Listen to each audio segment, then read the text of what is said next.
Let me start by thanking my good friend from Indiana for not only yielding the floor to me, but for his strong leadership on this crucial treaty that's before us here in the United States Senate. And I rise in strong support of the New START treaty.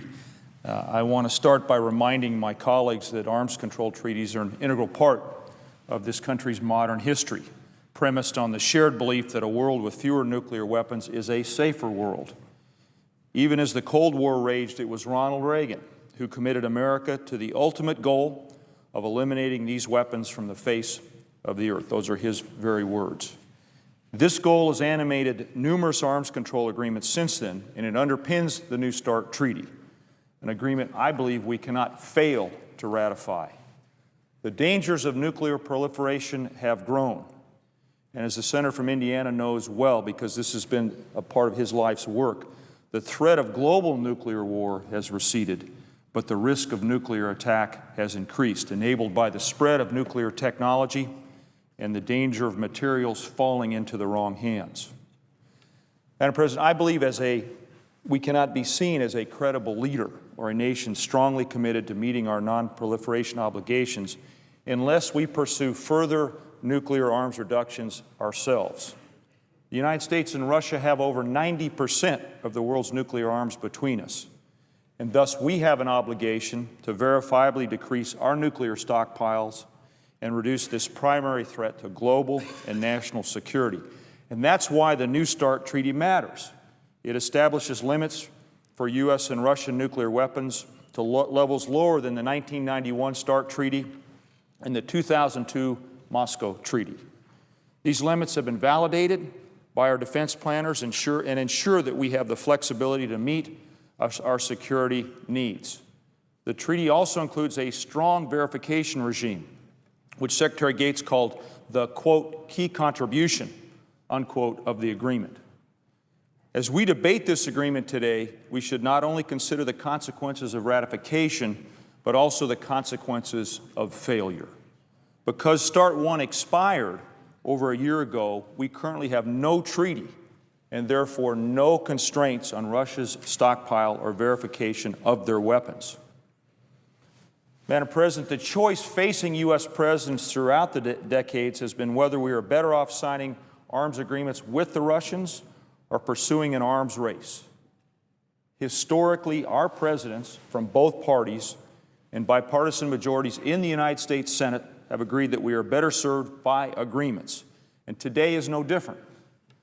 As U.S. Strategic Command's General Chilton testified, without a treaty, Russia is not constrained in its development of force structure, and we have no insight into its nuclear program, making this the worst of both possible worlds. Failure to ratify the treaty would make the broad resetting of U.S.-Russian relations harder. The distrust it would engender would also reduce or even eliminate the possibility of further bilateral strategic weapons reductions. As former National Security Advisor Brent Scowcroft, who I think we all would agree is one of the wisest Americans about foreign policy, testified earlier this year, the principal result of non-ratification would be to throw the whole nuclear negotiating situation into a state of chaos. But, Madam President, we also need to remember that this treaty isn't just about Washington and Moscow. It's also about the world community and our global relationships. Failure to ratify this treaty would signal to the world that America is not willing to constrain its own weapons arsenal, even as we ask other countries to restrict theirs or avoid joining the nuclear club altogether. It would discourage multilateral cooperation on non-proliferation goals and hinder our ability to lead by example. It would make global cooperation on dealing with rogue states like Iran and North Korea more challenging, tying our hands at the very time when the threat from those two countries is increasing. Treaty opponents have tried to make the case that the dangers of ratifying the agreement outweigh the advantages of ratification. Madam President, they are simply wrong. They argue that the treaty limits our ability to develop missile defense capabilities. The head of our Missile Defense Agency argued the opposite, that the treaty actually reduces constraints on missile defense. And countless military and civilian leaders, including the former secretaries of the former secretaries of state for the last 5 Republican presidents, have publicly stated that New START preserves our ability to deploy effective missile defenses. Treaty opponents also argue that it inhibits our ability to maintain an effective and reliable nuclear arsenal. It's true that this administration inherited an underfunded and undervalued nuclear weapons complex.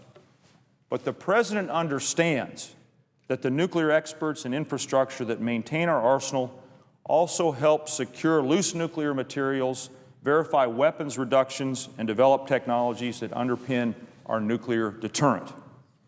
And that's why the President's budget request provides $7 billion for these programs this year, a 10% increase over last year.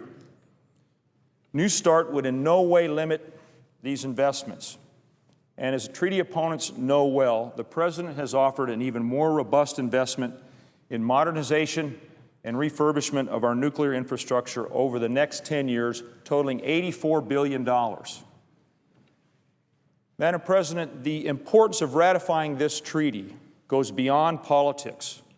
We know that a lack of demonstrated bipartisan support could poison relations with Russia and our allies. And we cannot risk the loss of American leadership in the world that would ensue if we are perceived as too entangled in our own internal politics to ratify a strategic arms treaty that is clearly beneficial to our own security. Now, I know that some of my colleagues hope to amend this treaty and in so doing kill it, since any changes will require that the administration start from scratch and reopen negotiations with the Russians. I urge them to reconsider and to think about what is at stake. And I urge them and all my colleagues to listen to our military leadership when they tell us that this treaty is essential to our national security.